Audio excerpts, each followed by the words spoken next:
പ്രധാനമന്ത്രി നരേന്ദ്രമോദിയുടെ മൻ കി ബാത്തിൽ നിന്ന് പ്രചോദനം ഉൾക്കൊണ്ട് ഇന്ത്യൻ ഇനം നായ്ക്കൾക്ക് പരിശീലനം നൽകി BSF. ഇതുവരെ 150 നായകളെയാണ് പരിശീലിപ്പിച്ചത്.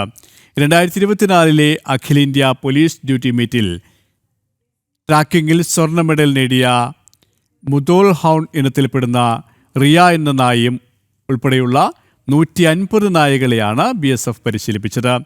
രാജപാളയം, കന്നി, ചിപ്പിപ്പാറൈ, കൊമ്പായി തുടങ്ങിയ ഇനം നായകളുടെ സാധ്യതകളെക്കുറിച്ച് 2020 ഓഗസ്റ്റിലെ മൻ കി ബാത്തിൽ പ്രധാനമന്ത്രി പരാമർശിച്ചിരുന്നു.